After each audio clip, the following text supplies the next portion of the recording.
All right, guys, welcome back. It's TBA Season 2. Ice is finally starting to melt up here in Ontario for us. That means we got like 14 inches still. So the ice is starting to melt. Yes, there's 14 inches in some places. But yeah, we are getting ready for that open water season. We are super excited to get out there again, bring the boat out and go target some big toothy critters. You know, I know Carlo's a pretty big fan of pike, so you know. No, walleye more than pike. The pike whisperer over there, for sure. But yeah, we just wanted to hop on here today to get the season kind of going. We want to give you guys our 3 favorite lures for that early spring walleye and pike crush. Our walleye season, hopefully we get out there quite a few times. We are also planning to do the CSFL Lunker Bowl. Yeah, Lunker Bowl, yeah. We did it last year, as you guys saw in our, I think it was our very first vlog. Yeah, first vlog. So yeah, it was an absolute disaster of a day. Just overall, we had engine problems in the beginning of the day. So. Yeah, 2 minutes in, already have problems. We had Chinese food problems. So do not eat Chinese food or fast food before a tournament the first day of the season, because unfortunately I ate some Bourbon Street Grill, and let's just say it got messy. My boat's never been the same after that. Last year was just pike, and we caught all the walleye and no pike.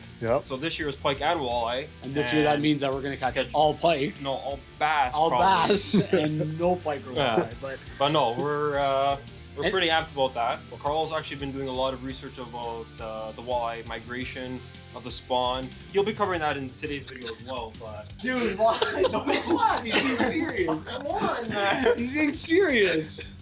I actually did. We're gonna crush them, we're gonna slay them, and then we're gonna fillet them. With that being said, I think we should just jump into the 3, and we'll go from there.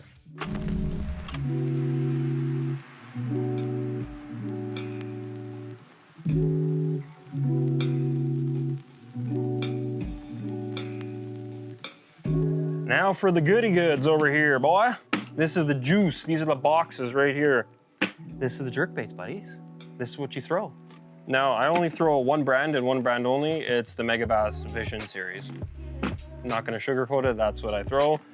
Pretty sure that's what everyone throws, right? Starting with walleye, my go-to choices of color, size, and all that. Every time we go out walleye fishing, I'll pull one out. I start with the smaller profile of the Vision, the Junior 110+1 series.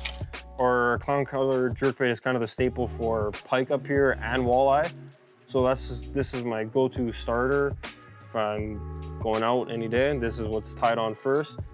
Now, the smaller profile of the Vision Junior series is what I like more. The walleye in the early springtime, it's still kind of cold, the temperatures, the water is kind of cooler, it's warming up, but the fish are still a bit lethargic. You don't really want a bigger meal, so to say, most of the time, so I prefer the smaller size jerkbait first. Well, if I'm noticing the guys are catching them better, or I'm catching them a lot easier with the 110 with less pauses, I'm pulling out the bigger size Megabass series. This is just the normal 110. Depending where you fish, if you're on a weed edge or if you're on top of the weeds, you kind of want to judge it yourself of how deep you're going. Obviously, the deeper the bill, deeper the lure is gonna go, you're gonna get snagged and whatnot. But a common theme here is you're gonna see with Anthony's lures, Carlo's lures, is the colors. Perch are our primary source of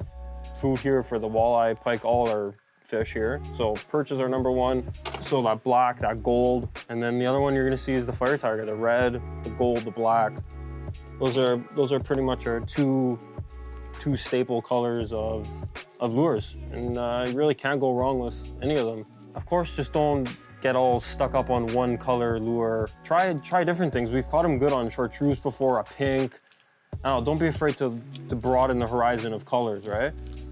Throw what you want, of course, but this works for us here, specifically in the north. We're in Ontario. That's our bread and butter up here, right? Another reason why I prefer jerkbaits, and I think everyone should throw a jerkbait, it's a good search bait, right? So it's not a slow bait like what Anthony's gonna talk about, a jig. This you can cover a lot of water, you can cover it quickly, you can see what mood the fish are in, if they're aggressive, the longer pauses, if they're striking them on the retrieve. You really learn a lot about the day and how it's gonna progress with a jerkbait. The rod we use is a 6'6" medium fast action tip, and this is a St. Croix, the Avid series. This is a pretty pricey rod, but it doesn't have to be for you guys. If you're just starting out, you can get away with pretty much any brand. I just prefer a St. Croix. All my rods are St. Croix, actually. Some of you guys are probably thinking a spinning rod for a jerkbait. That's not common for the majority of people. A lot of people throw it on a bait caster, but we prefer, especially us three, and the majority of people here in Ontario, I believe, everyone prefers a spinning rod here. And I just find that you have more control over the fish. You can definitely cast further. I prefer the 6'6". I'm not hitting the water. I can get really good tip and whip action on it. And speaking about the tip, it's a fast action, so a little tip action. So that fast tip on the rod really helps you get minimal effort, but a lot of effort in the water, if that makes sense, right? So a little bit of effort with a fast tip really gets that bait to work better. Even with the fast tip, there is still plenty of backbone. You're not gonna lose the fish. They'll stay buttoned, and that's that.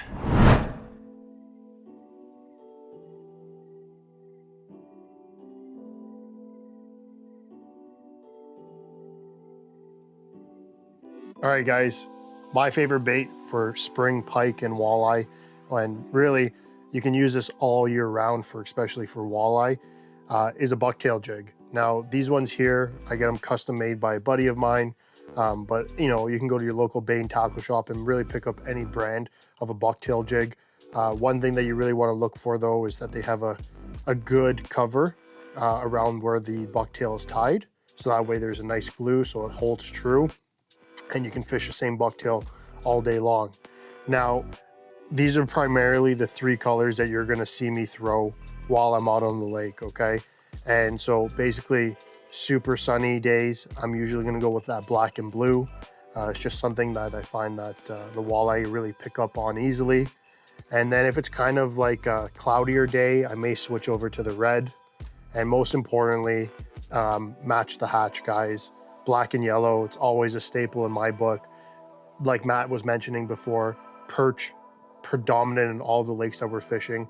Walleye are zoning in on it, and that black and yellow is just perfect. Now, the bucktail jigs, we're using these once we kind of slow down and find out where those walleye are. And this really excels in other areas where the jerkbait and, you know, crankbaits and other stuff can't get. So once we find that if they're walleye are hanging out on the weed edge or inside the weeds, everybody's got to flip over to a bucktail jig. And all you're doing is you're making short little pitches into that weed edge or into that weed bed, and you're just popping it. Now I do a double pop, so I let it go down to the bottom and I pop, pop. I was trying to pop my jig, didn't feel the line. I just reeled and yanked. Nice. And then I do it again, pop, pop, let it sit right back down to the bottom. Generally speaking, they'll hit it on that second pop. So after you hit that first pop, they'll generally hit it, and then that second pop is when you're setting the hook into these fish. I'm sure we'll be showing you a clip here of how that happens, right? It's a pretty great, fun bite.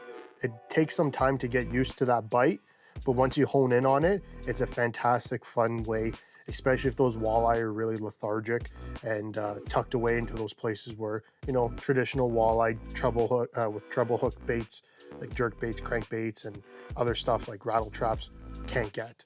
That being said, guys, let's hop right into what I'm using as my rod and my reel. I am using a spinning rod.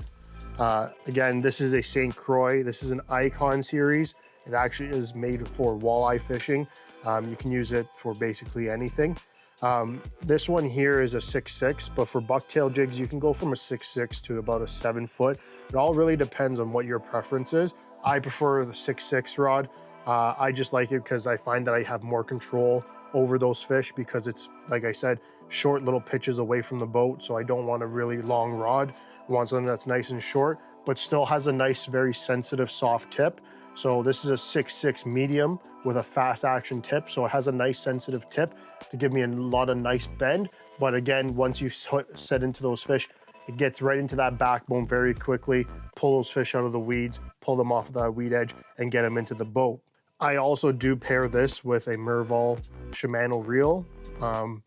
Me personally, I am a St. Croix Shimano guy. All my rods, St. Croix, all my reels, Shimano. That's just how I am. This is a 3000 size spool.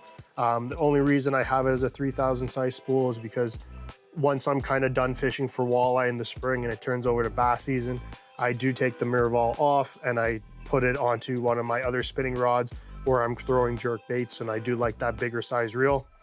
The great thing about this though is that even though it's a 3000 size reel, it's nice and light and you can flip this all day long with no issues. That's kind of my setup for spring walleye and pike with my bucktail jig. Color, water, and how I'm throwing it is all been broken down. Before I let you guys go here, it's very important that we also talk about what line I'm putting on my reel. So like I was mentioning, that this is a reel that doubles as both a jerkbait and obviously a bucktail reel. So I run straight braid. Now I know a lot of guys may run fluorocarbon. For me personally, I'm throwing that bucktail into the weeds on that weed edge. I'm running straight braid. I believe this is about 10 to 12 pound Suffix 832 braid. It's my favorite braid. I love it.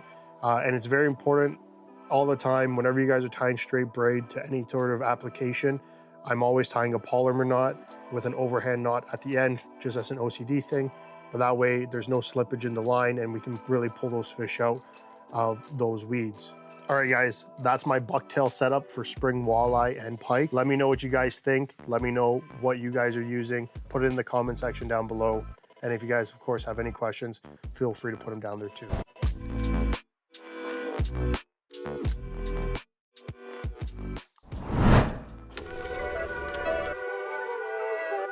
Okay guys, this is my choice of bait. I'm a little bit more traditional in this sense. I like to throw crankbaits a lot, especially in the springtime. And this one specifically is the square bill style crankbait. Reason being, it's a little bit similar to what Matt was saying when he was talking about his jerk baits, in the sense that it's a search bait, so you can cover a lot more water with each cast that you do.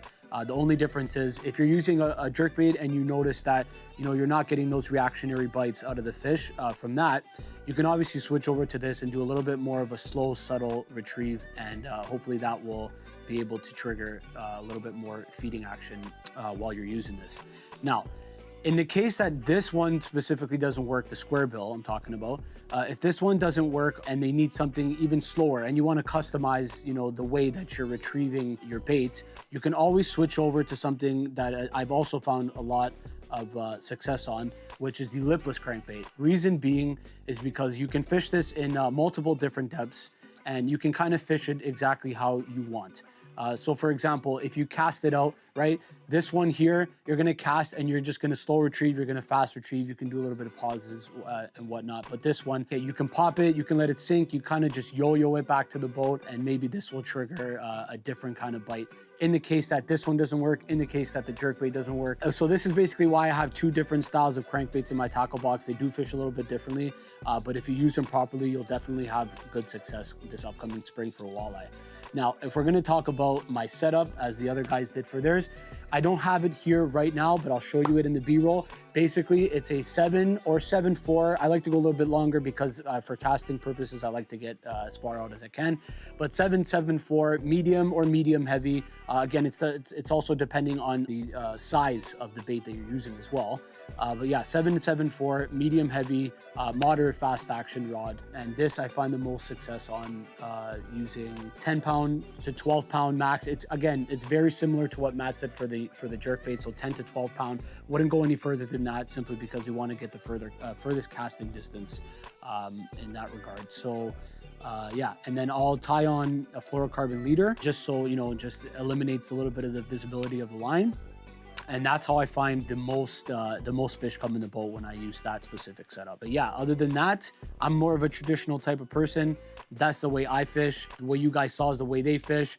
And it's nice too, because when we have all three of us in the boat, we can kind of see what works and what doesn't. If we're talking about colors, right? If Matt's catching on perch, usually we'll match the hatch, we'll switch it up, we'll put it on a different, like a perch style bait.